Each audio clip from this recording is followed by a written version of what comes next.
Hello, hello. Ẹ̀yin èèyàn mi. Hmm. Ó ga ò, mo tún gbé ìborùn mi wá o. Ìborùn ayọ̀, ìborùn tó máa ṣe gbogbo wa láǹfààní.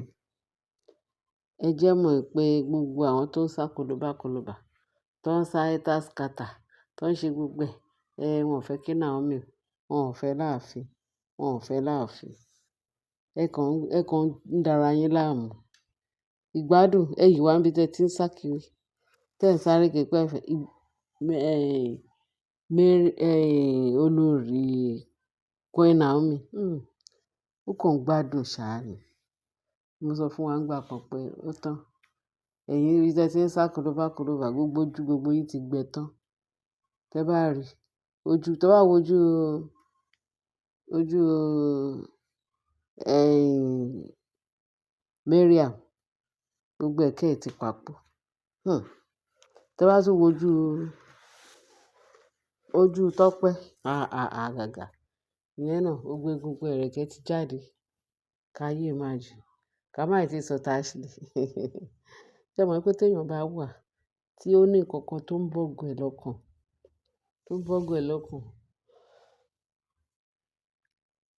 wọ́n ní tó bá jẹun kò ní wọ̀ ọ́ lára. Tó bá tún sùn, tó bá ń rántí bí Naomi àti Kábíyèsí tán ṣe ń ṣe, wọn ò ní lè sùn gbádùn. Wọ́n kàn máa ronú bí Kábíyèsí àti Queen Naomi tán ṣe níwà papọ̀. Ṣẹ́yìn lọlọ́run ni? Ẹ̀yin lọlọ́run tó dá wọn sáyé ni? Ẹ̀yin lẹ bá wọn ṣètò ayé wọn ni? Ibi nǹkan táláìmọ̀kan tó fi ń ṣe rẹ̀ ló pọ̀ jù. Ẹ wà ńbẹ̀ yẹn níbi tí wọ́n ti ń sá káàkiri. Mi ò ní gbà. Àwọn alálẹ̀ fìyà jẹ àwọn tó ń jẹ.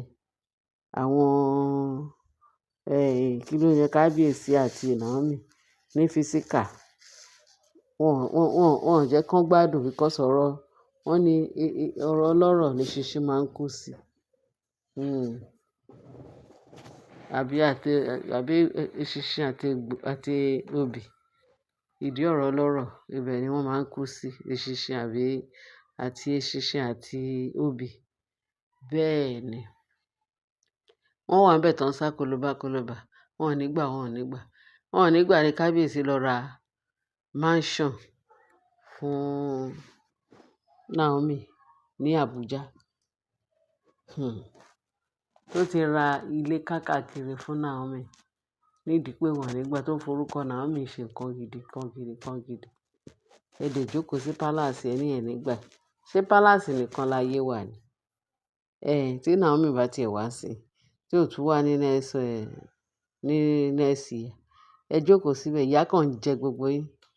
Ìyà ń jẹ yín, ìṣú fìyà jẹ gbogbo yín. Ẹ ní gbà. Nǹkan tí Naomi ń rí, gain tí Naomi ń gain, ẹ̀yin jókòó sí ààfin.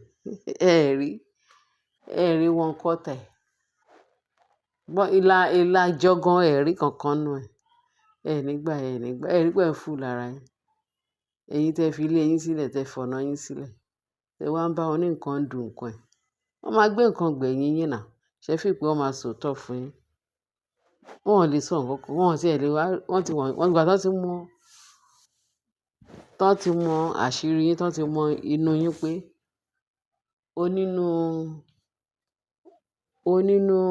onínú búburú ni yín. Àwọn inú yín korò, yes. Tínú yín bu tẹ́ ẹ̀ rórùn sá láyéláyé. Èmi lẹ̀ ní gbọ́ mọ̀.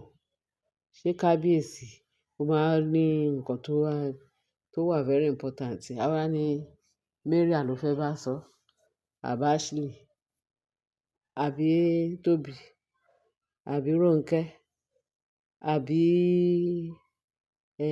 Tọ́pẹ́. Ayé àtúnwá.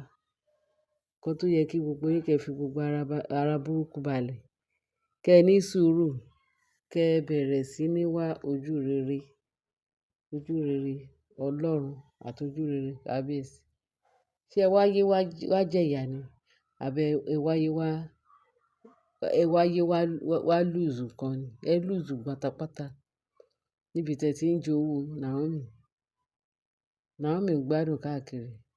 Ibẹ̀ lẹ wà níbi tẹ́ ti ń jowú káàkiri. Ibẹ̀ lè ibi ìjókòó ibi kan náà tẹ wà ni la gbọ́ pé kábíyèsí ra jẹ́ẹ̀tì tó jẹ́ pé kò fi gbé ẹnì kankan nu yín. Naomi ló fi ń gbé. Ẹ dẹ̀ ní ànígbà, ànígbà. Kábíyèsí tún máa sneak out, ó tún máa kò ní sneak out, ó máa sọ fún yín pé òun jáde. Kò sí ó máa dágbére fún yín.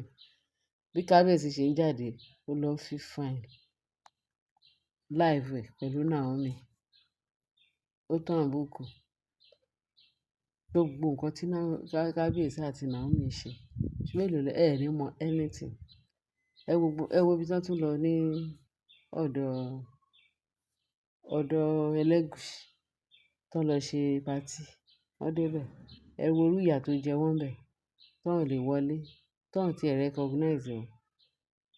Naomi àti kábíyèsí wọ́n recognize wọn bí ilẹ̀ bí ẹní. Bí ìpọ́ Ọlọ́run sọ̀kalẹ̀ ni. Ìyẹn tún ní. Wọ́n náà tún ṣe party tán wọ́n tún wá ó tún ní àlejò, ilé àlejò, yàrá àlejò tán tún gbà. Tó jẹ́ pé Ẹlẹ́gùṣì nìkan, àwọn ọba àti Ọọ̀ni àti Naomi. Àwọn nìkan náà tún wà nínú yàrá yìí pẹ̀lú àwọn ọlọ́lá jùlọ, àwọn èèyàn pàtàkì. Naomi àti Ọọ̀ni nìkan ló wà níbẹ̀ tá a mọ̀. Àwọn táwa dá mọ̀. Tọ́n sọ wípé wọ́n wà níbẹ̀. Tí Naomi tún gbádùn ara ẹ̀ pẹ̀lú kábíyèsí. Ẹ̀yin tẹ́ ń wá tẹ́ fẹ́ jẹ owú, tẹ́ dẹ̀ ń jẹ lẹ́kùnrẹ́rẹ́, tẹ́ dẹ̀ yó pẹ̀lú owú jíjẹ tẹ́ ń jẹ. Ẹ wà palace ẹ̀ ń sunkún. Ẹ ń sun ẹkún.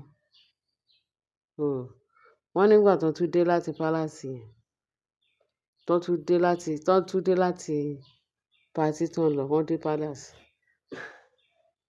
Wọ́n ní ẹkún rẹ̀. Àwọn olórí mẹ́ta àbí mẹ́rin tó kù wọ́n wá bẹ̀rẹ̀ sí ní sunkún. Wọ́n ní kán gbé bucket korobá fún wọn kán lè sun. Kán sun ẹkún yẹn kó kúnnu korobá. Pé kì í ṣe kékeré bí ìyà ṣe jẹ wọ́n tó. Èmi gbọ́ pé wọ́n ní Mariam sọ wípé tóun ṣe tó pé òun ti ń lọlé o. Pé òun ti ń lọ bá bàbá Násírù.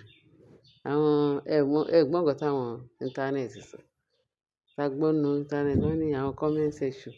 Wọ́n ní ó sọ wípé òun ń lọ. Èyí tó máa lọ lénìí tó tún máa padà lọ́la. Wọ́n ní kó tiẹ̀ lọ kó lọ bá bàbá Násírù. Kó lọ tún bàbá Násírù ṣe ní Kánò. Wọ́n lọ jọ máa ta bàtà àbí báàgì. Kó lọ bá bàbá Násírù kó dẹ̀ kó lọ máa ṣe àáfàá wọn ńbẹ̀. Àwọn èèyàn tó wà ní íńtánẹ́ẹ̀tì ọ̀rọ̀ burúkú wà lẹ́nu wọn. Wọ́n ní kó lọ bá bàbá Násírù kó lọ máa ta bàtà wọn. Wọ́n ní ṣe ló sun pírìgìrì pé enough is enough.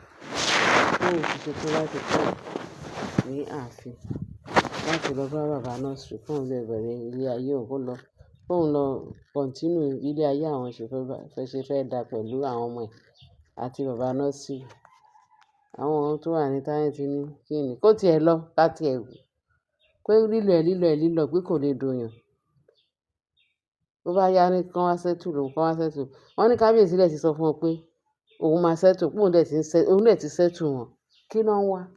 Mo tiẹ̀ jẹ́rìí kábíyèsí. Wọ́n ló ti settle gbogbo wọn kán máa lọ. Ó níjọ́ kejì pé wọ́n máa tún wá. Kábíyèsí ò jẹ wọ́n lówó o. Àgàgà Mariam ó ti settle ẹ̀. Bẹ́ẹ̀ sì kò fẹ́ lọ. Rádaràda rédèrèdè nǹkan tójú wọn rí kì í ṣe kékeré. Ẹ̀yin èèyàn mi, mo ní kí n gbé ìbòrùn yẹn wá fún yín. Mo sì máa fún yín ní mo sọ fún yín pé ó pọ̀ rẹpẹtẹ. Ó kúnlẹ̀ yẹ́yẹ́. Màá fún yín ní àwọn details tí ó yé wa. Ẹ ṣé bẹ́ẹ̀ ṣe ń tẹ́tí sí wa. Ẹ bá mi share, kẹ́ bá mi like, kẹ́ ẹ bá mi subscribe. Olúwa wà pẹ̀lú wa o. Ẹ ṣé bẹ́ẹ̀ ṣe ń tẹ́tí sí wa. Bye.